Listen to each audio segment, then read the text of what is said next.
সৰুতে পুলকে বৰশীৰ চিপটো বৰ ধুনীয়াকৈ মাৰিব জানিছিল। মাছে খুটিলে লাহেকৈ মাৰে, মাছটো লাগি আহে। তাৰ পিছত মাছটো হাতৰ তলত লৈ বৰ মন বিচাৰে। ৰ'দৰ ফালে দি লৈ পুঠি মাছটোৰ কাণখন চাই থাকে।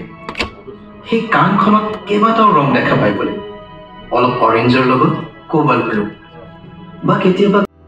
অসমৰ স্বনামধন্য শিল্পী তথা প্ৰসিদ্ধ চিত্ৰ নিৰ্মাতা প্ৰয়াত পুলক গগৈৰ দ্বিতীয় মৃত্যুবাৰ্ষিকী উপলক্ষে পুলক গগৈ কালচাৰেল ট্ৰাষ্টৰ উদ্যোগত আৰু জ্যোতি চিত্ৰবন ছ'চাইটিৰ সহযোগত জ্যোতি চিত্ৰবন ৰুদ্ৰ বৰুৱা প্ৰেক্ষাগৃহত মঙলবাৰে অনুষ্ঠিত হয় এক বিশেষ অনুষ্ঠান। এই অনুষ্ঠানটোত অসমৰ খ্যাতিমান কাৰ্টুনিষ্ট চিত্ৰকৰ তথা বিভিন্ন বঁটা বিভূষিত চিনেমা পৰিচালক পুলক গগৈ চিত্ৰকৰ তথা চিনেমা নিৰ্মাতা হিচাপে যি এক বৰ্ণিল আৰু বিস্তৃত জীৱন, তাৰ আধাৰত কেনভাছ অন ৰিলছ শীৰ্ষক এখনি তথ্যচিত্ৰ প্ৰদৰ্শন কৰা হয়। পুলক গগৈ সুপুত্ৰ চিনেমাৰ পৰিচালক ৰূপক গগৈৰ পৰিচালনাৰে নিৰ্মিত তথ্যচিত্ৰখনৰ প্ৰযোজনা কৰিছে জ্যোতি চিত্ৰবন ছ'চাইটিয়ে। তথ্যচিত্ৰখনৰ কথাংশ ৰচনা উপাসনা মহন্ত গগৈৰ, সম্পাদনা ৰূপাংকৰ দাসৰ আৰু সংগীত সৌৰভ মহন্তৰ।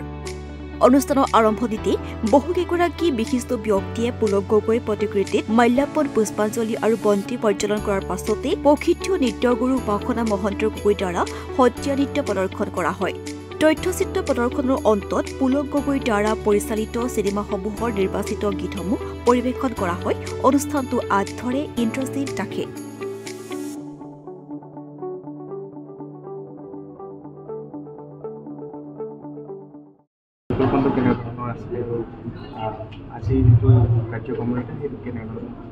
প্ৰথম কথা মই এইটো কওঁ যে আজি কিছুদিনৰ পৰাই আমি এইটো এটা চেষ্টা চলাই আছিলোঁ যে আমি এখন ন্যাস কৰিব লাগে, আৰু তেখেতে যিখিনি চিত্ৰ আঁকি থৈ গৈছে প্ৰায় 150খন এতিয়া আমাৰ ওচৰত আছে, আৰু লগতে তেখেতে যিখন 9খন চিনেমা কৰি থৈ গ'ল, সেইখিনিৰ এটা সংৰক্ষণ হ'ব লাগে।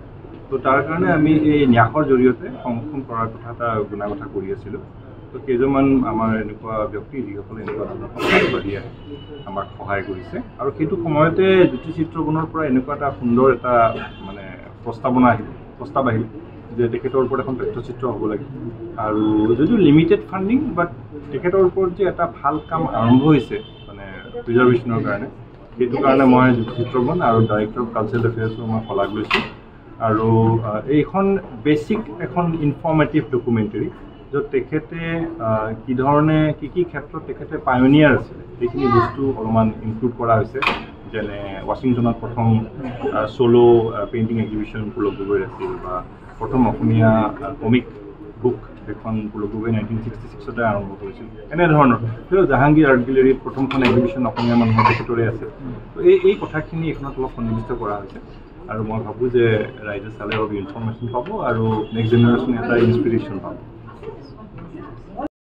জানিব বিচাৰিছোঁ কেনেধৰণে তেওঁক স্মৰণ কৰে। আজি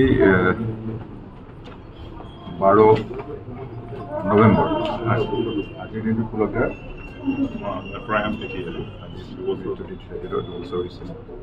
আৰু জ্যোতি চিত্ৰবনৰ লগত যিহেতু তেখেতৰ জীৱনৰ বহু স্মৃতি জড়িত হৈ আছে, আমি জ্যোতি চিত্ৰবনৰ সীমাত ভৰি দিয়াৰ লগে লগে তোৰণখন পুলকদাৰ হাতেৰে নিৰ্মাণ কৰা, বা অসমীয়া চলচ্চিত্ৰ জগতখনত পুলকদাৰ যি অৱদান, সেই অৱদানৰ প্ৰতি লক্ষ্য ৰাখি আমি প্ৰয়াস কৰিছিলোঁ অসম চৰকাৰ জ্যোতি চিত্ৰবনৰ ফালৰ পৰা যে পুলকদাৰ স্মৃতিসমূহ সুন্দৰকৈ সজীৱ কৰি ৰখাৰ প্ৰয়াসেৰে আমি এখন ডকুমেণ্টেৰী কৰাৰ ইচ্ছা প্ৰকাশ কৰিছিলোঁ, আৰু সেই মৰ্মে ডকুমেণ্টেৰীখন সম্পূৰ্ণ হৈ উঠিলে। আৰু পুলকদাৰ প্ৰযোগ্য সন্তান খুব ভাল বন্ধু ৰূপক গগৈ, তেওঁই সম্পূৰ্ণ কৰি উলিয়াইছে। খুব সুন্দৰ এখন তথ্যচিত্ৰ পুলকদাৰ ওপৰত নিৰ্মাণ হৈছে। মই ভাবোঁ যে পুলকদাৰ বিষয়ে উঠি অহা প্ৰজন্মই এই তথ্যচিত্ৰৰ জৰিয়তে বহু নজনা কথা গম পাব, আৰু এই প্ৰয়াস আমাৰ অব্যাহত থাকিব। আমি অনাগত ভৱিষ্যতলৈ জ্যোতি চিত্ৰবনৰ ফালৰ পৰা অসমৰ বৰেণ্য যিসকল শিল্পী চলচ্চিত্ৰৰ লগত জড়িত, যিসকল ইতিপূৰ্বে আমাৰ মাজৰ পৰা হেৰাই গৈছে, তেখেতসকলৰ স্মৃতি জীৱনে কৰি এনেদৰে আমি প্ৰয়াস সদায় কৰি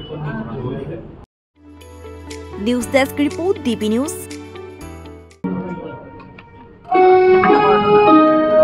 1972 চনৰ 3 ডিচেম্বৰ তাৰিখে আমেৰিকা যুক্তৰাষ্ট্ৰৰ ৱাশ্বিংটন ডিচিৰ হাজেছ আৰ্ট গেলাৰীত এখন একক চিত্ৰ প্ৰদৰ্শনী হৈছিল আৰু এইখন মুকলি কৰিবলৈ আহিছিল সেই সময়ৰ ভাৰতবৰ্ষৰ ৰাষ্ট্ৰদূত শ্ৰী N.K. ঝা। সেয়া আছিল এজন অসমীয়া আৰ্টিষ্টৰ আমেৰিকা যুক্তৰাষ্ট্ৰত প্ৰথমখন একক চিত্ৰ প্ৰদৰ্শনী। শিল্পীগৰাকী আছিল পুলক গগৈ।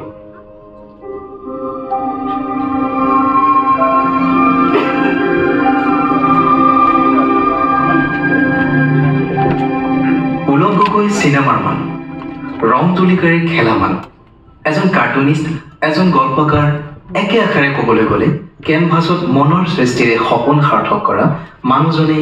স্বাস্থ্য খণ্ডৰ বাবে এটি ভাল খবৰ। চেন্নাইৰ বিশিষ্ট চিকিৎসক 2টা দিনৰ বাবে উপস্থিত থাকিব অসমত। কৰ্কট ৰোগৰ যত্নৰ ক্ষেত্ৰত আমাৰ বিশেষজ্ঞৰ পৰা পৰামৰ্শ লওক। বিশিষ্ট চিকিৎসক ডক্টৰ সন্দীপ দুৱাৰাহৰ পৰা কৰ্কট ৰোগৰ লগতে মূৰ, ডিঙি, থাইৰয়ড আৰু পেৰাথাইৰয়ড আদি ৰোগৰ সঠিক চিকিৎসাৰ বাবে যোগাযোগ কৰক। 15 নৱেম্বৰত ডিব্ৰুগড়ত উপস্থিত থাকিব ডক্টৰ সন্দীপ দুৱাৰা।